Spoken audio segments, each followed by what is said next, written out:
Hello বন্ধুরা, semi কিচেনে সবাইকে নমস্কার জানাই। দেখো বাজার থেকে আজকে কাটা রুই মাছ নিয়ে এসছে। কাটা রুই মাছ ধোয়া হয়ে গেছে, ভালো করে রান্না করব ডাঁটা দিয়ে আলু দিয়ে। ডাঁটা আলু কাটা হয়ে গেছে, ভালো করে ধুয়ে নিচ্ছি।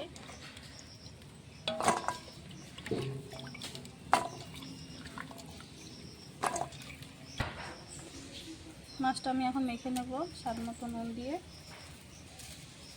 হলুদ গুঁড়ো দিয়ে।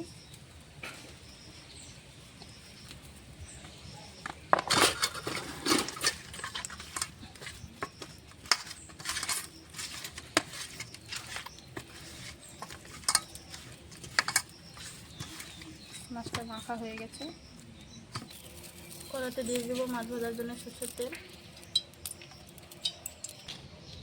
তেল গরম হয়ে গেছে, মেখে রাখা মাছগুলো ভেজে নেব।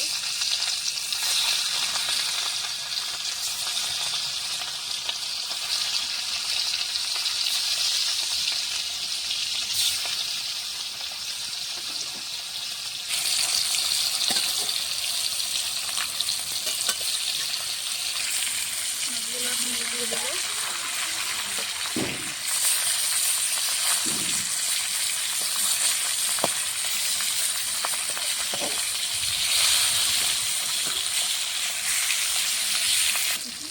মাছ ভাজা হয়ে গেছে, নামিয়ে নেব।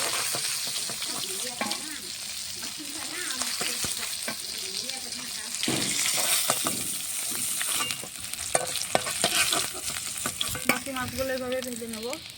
মাছ ভাজা তেলে আমি কিছুটা সর্ষের তেল দিয়ে দিয়েছি। ফোড়নে দেবো শুকনো লঙ্কা, গোটা জিরে। ফোড়নটা হয়ে গেছে, কেটে ধুয়ে রাখা ডাঁটা আলু দিয়ে দেবো।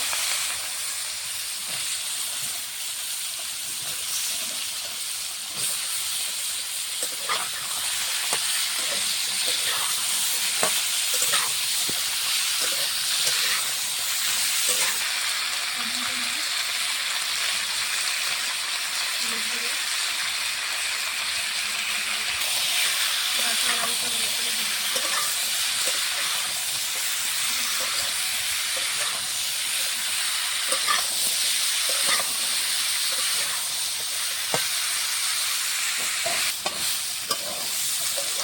আলু ডাঁটাটা ভালো করে ভেজে নিয়েছি, সেদ্ধ হয়ে গেছে। দিয়ে দেবো শুকনো লঙ্কা, কাঁচা লঙ্কা একসঙ্গে বাটা, আদা জিরে সব একসঙ্গে বেটে নিয়েছি, দিয়ে দেবো।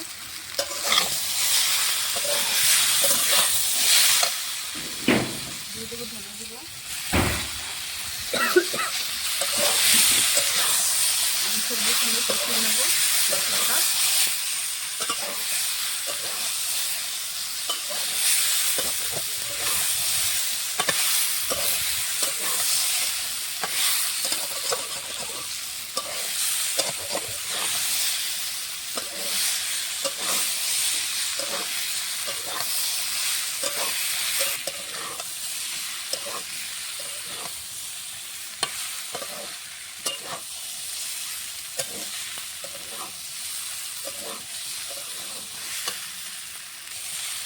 আলু ডাঁটার সঙ্গে মশলাটা কষিয়ে নিয়েছি, পরিমাণ মতন জল দিয়ে দেবো।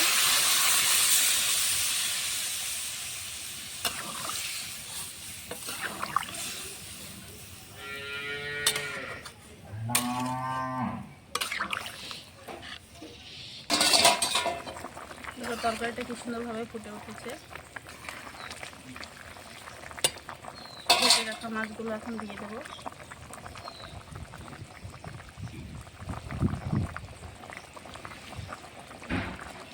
মাছটা দিয়ে ভালো করে কিছুক্ষণ সময় ফুটিয়ে নেব।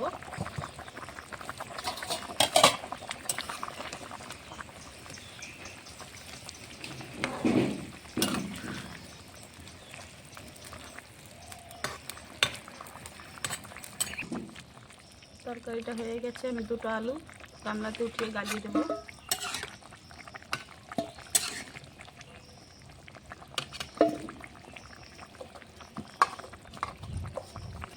আলুটা আমি কিছুটা আলু উঠিয়ে নিয়েছিলাম, গালিয়ে দেবো। তরকারিটা হয়ে গেছে, গরম মশলার গুঁড়ো দিয়ে নামিয়ে নেব। হালকা করে মশলা দিয়ে তরকারিটা রান্না করেছি। এটা হয়ে গেছে, আমি এখন নামিয়ে নিচ্ছি। আলু ডাঁটা দিয়ে কাটা রুই মাছ দিয়ে রান্না করেছি। দেখো হালকা করে ঝোল রেখেছি। তোমাদেরকে যদি এই রেসিপিটা ভালো লাগে অবশ্যই লাইক কমেন্ট শেয়ার সাবস্ক্রাইব করে দিবে। আজকের মতন রান্নাটাই।